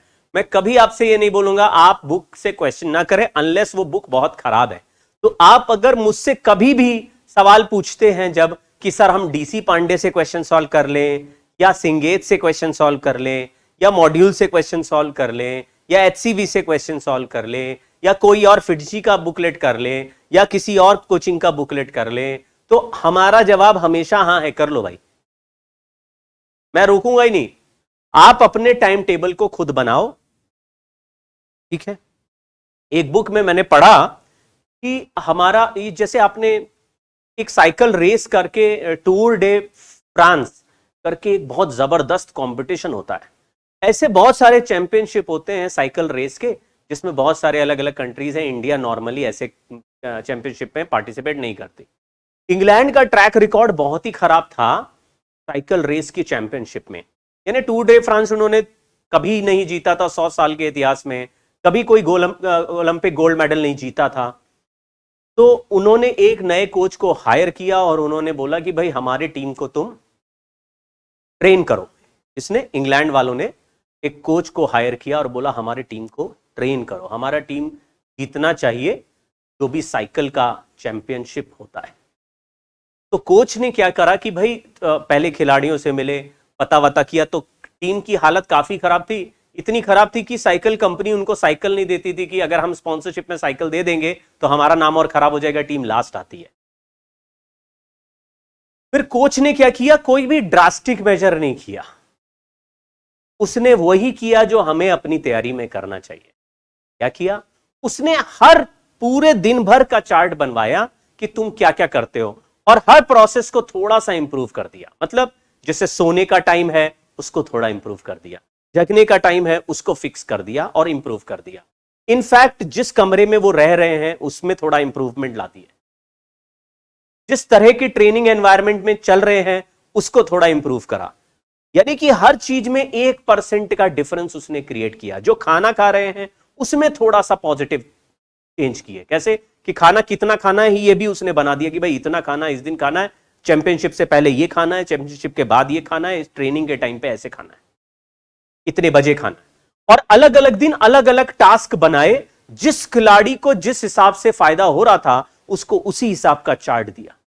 कपड़े भी थोड़े अलग से सिलवाए कि अलग अलग टाइप का उसकी क्लोथिंग मटेरियल उसने टेस्ट किया कि कौन से कपड़े ज्यादा कंफर्टेबल है, ज्यादा ड्यूरेबल है और ज्यादा ट्रेनिंग में पार्टिसिपेट कर पा रहे लोग। यानी कि कोई भी ड्रास्टिक चेंज नहीं करते हुए हर प्रोसेस में 1% का डिफरेंस क्रिएट किया। और थोड़े ही दिनों में इंग्लैंड की टीम इतनी स्ट्रांग टीम हो गई कि अगले 5 साल में वो 4 बार टूर डे फ्रांस जीती और जितनी मतलब करीब करीब 15 से 20 वर्ल्ड रिकॉर्ड अभी उनके पास हैं। और जितनी चैंपियनशिप उस 5 साल में हुई उसमें से करीब 100-125 चैंपियनशिप वो लोग जीते। अभी इंग्लैंड की team one of the best team है साइकिलिंग रेस में। केवल डिफरेंस 6 साल में क्रिएट हुआ क्योंकि वहां पे हर प्रोसेस में थोड़ा सा चेंज, हर प्रोसेस में थोड़ा सा चेंज। आप भी अपने लाइफ में बहुत बड़े चेंजेस की डिमांड मत कीजिए। सर मैं 15 बुक करना चाहता हूं, नहीं करो 15 बुक्स। आप एक चीज पे स्टिक तो करो। जब आप बोलते हैं ना 1 degree higher habit, 1 degree higher, पानी गर्म होता है 90 से 100 डिग्री के बीच में, लेकिन स्टीम बनता है 100 डिग्री पे। तो 99 डिग्री पर अगर तुम बैठे हुए हो तो वो स्टीम नहीं बनेगा और बड़े काम होंगे स्टीम बनने पे। तो क्या 90 से 99 लाने में मेहनत नहीं लगती है? लगती है, लेकिन 1 डिग्री और, बस 1 डिग्री चेंज करना है हर दिन। हमारी लाइफ में भी यही चेंज करना है हमें। ये बैठे नहीं रहना है कि सर मुझे ऐसा चमत्कारी बुक बता दो जिसको मैं सॉल्व करूं तो मेरा सिलेक्शन हो जाएगा। मेरे पास इसका जवाब नहीं, कोई चमत्कार नहीं हो रहा। केवल एक ही चमत्कार हो रहा है कि जो आप कर रहे हैं वही चमत्कार है। मतलब आपने बोला मेरे पास एक बुक है, इसमें 15 अच्छे सवाल मैंने छांटे, अच्छे जो डिफिकल्ट लग रहे हैं, जो फालतू नहीं है, बढ़िया सवाल है। चाहे मुझसे एक भी ना हो लेकिन आज मैं लड़ जाऊंगा ये 15 सवालों पे ही दिन भर चाहे बीत जाए। जो लड़ाई आपकी है हर क्वेश्चन को सॉल्व करने की, वही तैयारी है। कितने सवाल आपको ऑलरेडी सॉल्व हो रहे हैं वो तैयारी नहीं है मेरे भाई, समझना। जो आपको ऑलरेडी सॉल्व हो रहे हैं वो आपकी नॉलेज ऑलरेडी है, उसमें कुछ नया नहीं सीख रहे। जो आपको आता है वो आपको आता है, उसमें क्या सीख रहे हैं? हम लोग क्या कर रहे हैं, जो चीजें हमको डिफिकल्ट लग रही हैं उससे दूर भाग रहे हैं। सर ये तो सवाल नहीं हुआ, ऐसे सवाल हम नहीं करेंगे। अरे भाई कहां फंस गए, यही करना था, जो नहीं हो रहा है वो करना था, जो हो रहा है उसको तुरंत छोड़ दो। जिस बुक के क्वेश्चन आपसे आसानी से हो रहे हैं मत करो वो बुक। जहां एक्सरसाइज डिफिकल्ट है, कोई कहता सर फर्स्ट एक्सरसाइज कर ले, अरे भाई फर्स्ट एक्सरसाइज में लल्लू सवाल है, क्यों करोगे फर्स्ट एक्सरसाइज? अगर तुम्हें चूज करना है तो डिफिकल्ट वाली एक एक्सरसाइज कर लो और फिर आगे बढ़ो। अच्छे 5 सवाल हमको ज्यादा सिखाएंगे, गंदे 50 सवाल भी हमको नहीं सिखाएंगे।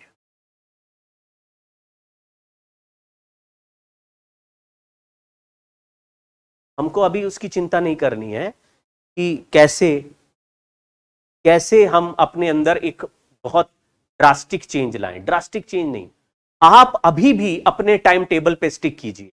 अब मैं देख रहा हूं कई बच्चे शुरुआत में टाइम टेबल शेयर कर रहे थे और वो फॉलो भी कर रहे थे, लेकिन अभी मैं देख रहा हूं, अच्छा मैं आपको इस साल का एग्जांपल बताता हूं। लास्ट ईयर मेरे पास स्टूडेंट था अमन, एक बच्चा था अमन जैन, उसकी लास्ट ईयर 12th में ही आया था मेरे पास पढ़ने, 11th की कोई तैयारी नहीं थी उसकी, 12th में आया। मैंने उसको यही बोला यार तुम क्या करो, तुम केवल टाइम टेबल फॉलो करो अच्छे से।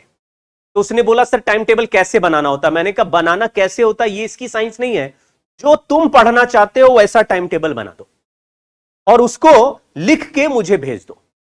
आप विश्वास नहीं करेंगे, पूरे साल भर वो बच्चा पढ़ा। एक दिन मैं अपना व्हाट्सएप आपको दिखाऊंगा, एक दिन भी ऐसा नहीं हुआ पूरे साल भर में जब उसने टाइम टेबल मुझे भेजा ना हो। मैं ही नहीं कह रहा कि मुझे भेजना जरूरी है, मत भेजो मुझे, लेकिन उसने एक जिद पकड़ ली। तो कुछ भी हो जाए, दिन है रात है, कोई दिन है, किस दिन बारिश हो रही है, धूप हो रही है, सर्दी हो रही है, गर्मी हो रही है, वो हर दिन टाइम टेबल बना रहा है, हर दिन उसको फॉलो कर रहा है और मुझे भेज रहा है, हर दिन फॉलो कर रहा है मुझे भेज रहा है। कसम से बता रहा हूं, पूरे साल भेजता रहा बंदा और पूरे साल फॉलो भी करता रहा और अभी सिलेक्शन हो गया उसका, 2000 रैंक आ गया एडवांस में, और उसमें और भी अच्छा रैंक है मेंस में उसका। तो शायद कोई ट्रिपल आईटी ले लेगा वो, में उसको बहुत जबरदस्त ब्रांच मिल रही है ट्रिपल आईटी हैदराबाद में। आप समझो, कंप्यूटर साइंस या कुछ ऐसे चाहिए था। आप समझिए मामला बहुत सिंपल है। आप अपने सिंपल हैबिट्स में, मतलब सिंपल उस पे काम करिए। किस पे? आप टाइम टेबल लिखिए भाई। सिंगल एक हैबिट है जो आपने पकड़ ली इस तैयारी में, आप सालों साल सक्सेसफुल रहेंगे। मैं आप लोगों की क्लास लेता हूं, उसके बाद आप लोगों के असाइनमेंट्स भी बनाता हूं, शाम को अलग और बैचेस 3-4 लेता हूं, उनकी भी क्लासेस असाइनमेंट बनाता हूं, उनके भी प्रैक्टिस पेपर बनाता हूं। तो मेरा करीब करीब 12 घंटे का काम है, जो मैं 7-8 घंटे तो क्लास के और 5-6 घंटे मैं उसमें यही पीपीटी बनाना, क्वेश्चन छांटना, ये करना, फिर हर क्लास की प्रिपरेशन करना, थोड़ा बहुत इंप्रूवमेंट देखना, सबके डीपीपी बनाना, ये सब बहुत सारा काम झंझट है और सारे मैं ही करता हूं। मतलब मेरा सवाल कोई और छांट के नहीं देता मुझे। उसके साथ साथ मेरा एक स्कूल भी है, उसको भी चलाता हूं। अभी आपकी क्लास के बाद आधा घंटे स्कूल में जाके बैठूंगा। पूरे दिन का टाइम टेबल पहले से फिक्स रहता है कि भाई ये इतने टाइम से इतने टाइम स्कूल के सारे चीजों को समझना, स्कूल में क्या चल रहा है, आगे अगले हफ्ते का स्कूल का क्या कार्यक्रम है, उसको कैसे डील करना है, किस टीचर से क्या मीटिंग करनी है। बहुत कुछ किया जा सकता है लाइफ में भाई, बहुत कुछ। और जो रो रहे हैं वो रो रहे हैं, जो रो रहे हैं वो रो रहे हैं। रोना नहीं है हमें, अपना काम अच्छे से अच्छा करना है। लेकिन मान लीजिए मैं जितना अच्छा कर रहा हूं, मुझसे भी अच्छा कोई और कर रहा है तो कर रहा है यार, हम क्यों रोए? हम जितना कर सकते हैं हम करेंगे, हम उसमें इंप्रूवमेंट कर सकते हैं करेंगे। अगर मुझे कोई ऐसा बंदा मिल जाए जो मुझे बताए कि यार ये जो तुम्हारा टाइम टेबल है, इसमें इस बजे इतने बजे तुम असाइनमेंट बनाओ, इस समय ये करो, तो मेरे को इंप्रूवमेंट होगा, वो मैं फॉलो करूंगा। रोऊंगा थोड़ी ना, ये कर लें या वो कर लें, ऐसा कर लें या वैसा कर लें, यार इतने सवाल नहीं होते। आप अपना मन मजबूत कीजिए और डिसाइड कीजिए कि भाई ये जब मैं ये वाले बुक से और ये वाली डिफिकल्ट एक्सरसाइज कर लेता हूं तब मेरे कॉन्फिडेंस लेवल बड़ा अच्छा हो रहा है। मत करो कोई और बुक यार, केवल वही एक करो ना। हमारा जो ये है बुकलेट है, हमारे को ऐसा लग रहा है मेरी बुकलेट में एक्सरसाइज 2 है और फिर एक्सरसाइज 4 है, प्रीवियस ईयर वाली एक्सरसाइज है। 2 वाले में मल्टीपल करेक्ट और ये वो डिफिकल्ट सवाल दिए हुए, हम 2 करेंगे और पीवाईक्यू वाली एक्सरसाइज करेंगे और बस 2 ही करके करेंगे यार, हमारे कॉन्फिडेंस बन गया। मत करो यार एक्स्ट्रा, उतना ही कर लो। लेकिन आप अगर अपना एफर्ट बचाने के लिए आप ये कहें कि हम आसान आसान सर 10 सवाल करेंगे, कॉन्फिडेंस गया भाड़ में, हम तो बस आसान काम करेंगे, तो फिर कैसे हो? आसान काम से नहीं होगा, जिस काम में तकलीफ हो रही है उसी से सिलेक्शन हो। जब तक पसीना नहीं बह गया, गुस्सा नहीं आ गया अपने ऊपर, पीठ में दर्द नहीं हो गया। मुझे याद है आज जब मैं तैयारी करता था, मेरे हर दिन यहां से ऊपर से नीचे तक पीठ में दर्द होता था, तब मुझे फीलिंग आ जाती थी भाई आज सफिशिएंट पढ़ाई की। अगर पीठ में दर्द नहीं हो रहा है तो मुझे घबराहट होती थी कि यार पता नहीं आज पढ़े ही नहीं, क्या हुआ, आज तो पीठ में ही दर्द नहीं हो रहा, कैसे आज पढ़ाई हुई है, मजा नहीं आया आज। एक्सपेक्टेशन आप अपनी बनाइए कि तकलीफों में ही चलना है। जब तक हमारा सर दर्द ना हो जाए, जब तक हमारा पीठ में दर्द ना हो जाए, पढ़ते ही रहना है। और यही है, तब हम ठीक कर रहे हैं। तकलीफ है तो हम ठीक है। अगर लाइफ अच्छी चल रही है तो हम ग्रो नहीं करेंगे। लाइफ अच्छी चल रही तो ग्रो नहीं करेंगे। मुसीबत आज झेलेंगे तो कल फल देंगे। आज अगर मजे ले रहे हैं तो कल इससे डाउन होगा, याद रखिए। तो फिर अभी क्या करना है, आप अपने टाइम टेबल को फिर से पकड़ो। जिन लोगों का छठ पूजा है वो कल छठ पूजा अच्छे से करो, अपना त्योहार मना लो। उसके बाद परसों से आप फिर से टाइम टेबल मेकिंग, हर पॉइंट, हर एक पॉइंट पे ध्यान दो। दिन भर में क्या क्या चीजें हमको करनी है और उसको लिख लो। कोई एक्स्ट्राऑर्डिनरी टाइम टेबल बनाने की जरूरत नहीं है, सिंपल रखो चीजें। 6 बजे उठना है, 5:45 उठना है, 6 बजे से बैठ जाना है, ऐसे टाइम वेस्ट नहीं करना है। और लिख लो कि भाई पहले फिजिक्स पढ़ लेंगे, फिर केमिस्ट्री पढ़ लेंगे, फिर मैथ्स पढ़ लेंगे, फिर ये कर लेंगे, फिर ये पूरे दिन भर का लिख लीजिए, उसको फॉलो कीजिए। कौन सी चमत्कारी बुक है वो नहीं सोचना है। आप 3, 4, 5 बुक और मटेरियल अगर आपके पास हैं तो सबकी टेस्टिंग करो और टेस्ट करने के बाद एक पे स्टिक करो। ये तुम्हारा फेवरेट जो बनेगा उसके हिसाब से तुम्हारी तैयारी चलेगी। कोई अच्छी या खराब बुक नहीं है भाई, है ना। लोग HCV पढ़ के रैंक निकाल दे रहे हैं और कुछ लोग बच्चे बोलते हैं कि सर HCV से तो कभी एडवांस नहीं हो सकता। तो वो कितनी गहरी अंडरस्टैंडिंग में तुम गए उस पर डिपेंड करता है भाई, है ना। चलिए, हाँ ये भी एक सवाल है जो अभी, हाँ देखो ये एस्केप वेलोसिटी का क्वेश्चन है। लिखा हुआ है projected from the mid point minimum velocity of m to escape the gravitational field. अब सवाल ये है कि ये कुछ वैसा ही क्वेश्चन हो गया कि ये मास m है, यहां मास m है और इसके मिड पॉइंट पे स्मॉल m है। ये दोनों मास तो फिक्स्ड है,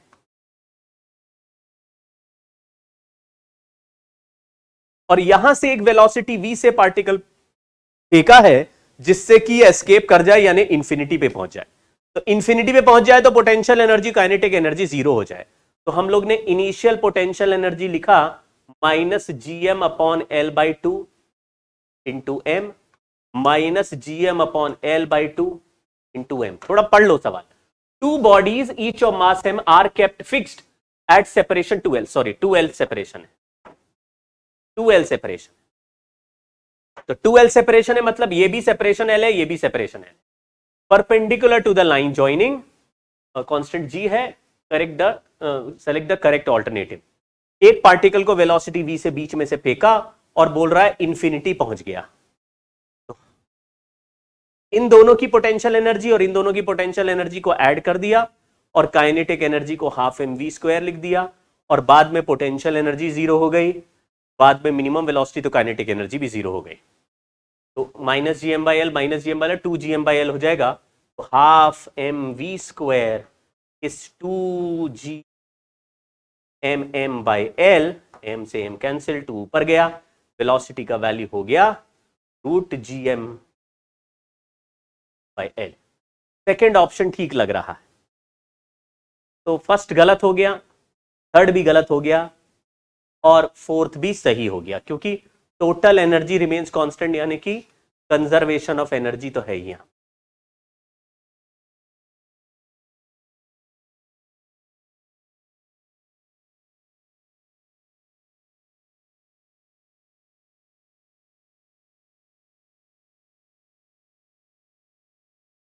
और कभी कभी ऐसा होगा कि आप मन में जो सोच रहे हैं, जितना पढ़ेंगे उतना नहीं पढ़ पा रहे, जितना करेंगे उतना नहीं कर पा रहे। ऐसा होता ही है भाई, हम लोग इंसान है, हमारे ख्वाब ख्यालात बहुत हाई लेवल पे चलते हैं और हमारा एग्जीक्यूशन पुअर होता है। हम लोग ऐसे ही कर पाते हैं, हम लोग थोड़ा सा कम, जो मन में सोचते हैं उससे कम ही अचीव होता है। उसको भी एक्सेप्ट करो और उसको एक तरह की छोटी डिफीट की तरह लो कि भाई आज ऐसा हुआ, कल फिर ट्राई करते, फिर ट्राई करते। स्ट्रेस लेवल कम होता है हमेशा। कभी कम हो गया, उसको एक्सेप्ट कर लो कि हाँ ठीक है, आज कम हुआ, कल फिर फाइट मारेंगे, यार क्या हुआ, फिर से करेंगे। ऐसा माइंडसेट अगर आपका बन गया तो एक तो कभी स्ट्रेस में नहीं रहोगे, और स्ट्रेस ही सारे बीमारियों और सारे खराब परफॉर्मेंस की जड़ है। जो स्ट्रेस ले रहे हैं वो ही ज्यादा परेशान रहते। और मजा भी लेना है लाइफ का यार, ऐसा नहीं हो जाए इतना स्ट्रेस लाइफ में बांध लिया। हम देखते तुम्हारे जैसे छोटी छोटी उम्र के बच्चे हैं, इतना स्ट्रेस में घूमते हैं, अरे सर ये नहीं हुआ, वो नहीं हुआ, वो नहीं हुआ। अरे यार तो फाइट मारते रहो ना, नहीं हुआ तो होने लगेगा, फाइट तो मारो, कोशिश करते रहो, बस स्ट्रेस नहीं लो। क्योंकि मैंने कई बच्चों को देखा है कि इस स्ट्रेस में रहने की उनको आदत हो जाती है, वो अपने आप को गाली देने की आदत हो जाती है, अपने आप को बुरा भला नीचा दिखाने की उनको आदत हो जाती है। हम तो गधे ही हैं, हमको तो कुछ नहीं आता है, हमने तो देखो ये टाइम वेस्ट कर दिया, हम तो बर्बाद हो गए, हमारा कुछ नहीं होगा। ऐसे बोलते हैं अपने लिए। क्यों बोल रहे हो यार? अपने लिए तो अच्छा बोलो, दुनिया ही तुम्हारे को उल्टा सीधा बोलने को तैयार है यार। तुम तो अपने लिए बढ़िया बोलो कि मैं अच्छा हूं, मैं कर पाऊंगा, मैं कर पाऊंगी, मेरा सिलेक्शन होएगा इस बार। ऐसा बोलिए ना अपने लिए यार, अपने लिए अच्छा बोलो। और कोई काम नहीं कर पा रहे तो फिर मन में सोचो कि कल का टाइम टेबल में थोड़ा इंप्रूव, थोड़ा 1% एक्स्ट्रा पढ़ेंगे, 1% ज्यादा सीरियस रहेंगे। जब हमारा मन करेगा कि हम उठ के खेलें तो मन में सोचेंगे कि कल हमको खराब लग रहा था ये सोच के कि हम नहीं पढ़ पाए, आज हम खराब नहीं फील करना चाहते, आज हम पढ़ेंगे। तो जैसे ही मन में ख्याल आए कि अरे यार उठ के चलते हैं, तो अपने आप को जोर जोर से डांटो उस समय कि नहीं ये गलत बात नहीं है, आज पढ़ना है। अपने आप को उसी समय जोर जोर से चिल्ला के समझाओ, अबे पढ़, इस समय पढ़, कल फिर बेकार लगेगा तुझे, आज इस समय कर। और ऐसे कोशिश करते रहिए। एक बच्चे का मुझे इंसिडेंट याद आया। तो एक हमारे पास स्टूडेंट था, उसका नाम सुनोगे तो बड़ा खुश हो जाओगे, हंसोगे। उसका नाम था पीयूष चावला। पीयूष चावला वो जो क्रिकेटर है, बिल्कुल वही नाम उसका था। तो वो हमारे से पढ़ता था, पुरुषोत्तम सर, हमसे 2-3 टीचर थे हम लोग। तो वो लड़का ना दिल्ली टॉपर था, मतलब दिल्ली का रैंक 1 था सीबीएसई का, ऐसा प्रपोज था, मतलब ऐसा suppose to, he was suppose to get best marks. तो उसके जो अपने स्कूल में नंबर आ रहे थे बाकी बच्चों से 10-10, 15-15, 20-20 नंबर बोर्ड के उसमें चल रहे थे, प्री बोर्ड में, ये वो अलग लेवल पे खेल रहा था। और लेकिन इतना स्ट्रेस लेता था, इतना रोता था, इतना झंझट करता था कि जब बोर्ड का रिजल्ट आया तो उसके स्कूल में 5वां या 6वां नंबर था। अरे बहुत रोया। हमने उसको बहुत समझाया कि देखो यार बोर्ड के नंबर और इससे कुछ हो नहीं रहा, लेकिन वो स्ट्रेस बहुत ज्यादा लेता था। और उसी के साथ में एक और बच्चा था, उत्कर्ष गोयल, दोनों एक ही क्लास में थे। और उत्कर्ष गोयल पीयूष चावला से पीछे चलता था, लेकिन वो स्ट्रेस फ्री रहता था। उसको अगर कोई चीज नहीं आती थी तो कहता था सर एक बार और ट्राई करेंगे, सर एक बार और समझने की कोशिश करूंगा। जैसे मैं उसको बोलता था ये बताओ कैसे होगा, तो बोलता था नहीं नहीं सर मैं एक बार ट्राई करूंगा और फिर आपको बताऊंगा, बिना स्ट्रेस लिए। Utkarsh Goyal, Piyush Chawla. Piyush Chawla was way better than Utkarsh Goyal. और जब जेई हुआ तो उत्कर्ष की रैंक बेटर आई। 2 साल की तैयारी के बाद जब जेई हुआ तो उत्कर्ष की रैंक बेटर थी। क्यों? क्योंकि उसका स्ट्रेस लेवल कम था, वो घबराता नहीं था। उससे सवाल नहीं होगा तो कोई बात नहीं, वो लेगा कि इसको फाइट मारेंगे यार, कोई टेंशन नहीं है, नहीं हुआ तो नहीं हुआ, फिर से कोशिश करते। और पीयूष चावला अगर नहीं हुआ तो किताबें फाड़ देता था, अगर उससे क्वेश्चन नहीं हुआ तो पेन फेंक देता था। इतना गुस्सा, टेबल फेंक देगा, चेयर फेंक देगा, घर पे सामान गिरा देगा, इतना टेंशन वाला बच्चा था। अब आप समझिए इसकी लाइफ बेटर होएगी आगे। उत्कर्ष अभी बहुत बड़ी फैक्ट्री का मालिक है और पीयूष चावला बीटेक कंप्लीट नहीं कर पाया, दोनों आईआईटी दिल्ली में पढ़े। बीटेक भी कंप्लीट नहीं करा, इतना उसको एंजाइटी स्ट्रेस लेवल हो गया, बीटेक बीच में छोड़ दिया उसने। तो इमेजिन करो किसकी लाइफ ज्यादा मजेदार होगी, किसकी लाइफ में ज्यादा खुशियां। हम ये क्यों कर रहे हैं? रोने के लिए कर रहे हैं? हम क्यों इतना स्ट्रेस ले रहे हैं या इतना पढ़ाई कर रहे हैं आज की डेट में? कल हमारा फ्यूचर अच्छा हो, लेकिन हम फ्यूचर को एंजॉय करना ही नहीं सीखेंगे, हम लाइफ में स्ट्रेस को रिसीव करना ही नहीं सीखेंगे, तो आगे फिर से झंझट आएंगे, तो हम तो रोते ही रहेंगे लाइफ लॉन्ग। रोना नहीं है, बिल्कुल पकड़ना है। ठीक है, चलिए आज का कार्यक्रम यहीं खत्म करते हैं। एक दो चीजें अभी इसमें बाकी हैं, वो मैं नेक्स्ट क्लास में आपको बताऊंगा। एक इलेप्टिकल ऑर्बिट वाला चीज है जो मुझे बताना है, उसमें कई सारे प्रोसेस हैं जो मैं आपको एक एक करके सिखाऊंगा। तो नेक्स्ट क्लास में भी ग्रेविटेशन करेंगे, थोड़ा प्रैक्टिस कर लेते हैं क्योंकि इसमें कॉन्सेप्ट इजी है। अगर सवालों की प्रैक्टिस हमें अच्छी हो गई तो ये चैप्टर हमारा स्ट्रांग हो जाएगा। Bye bye.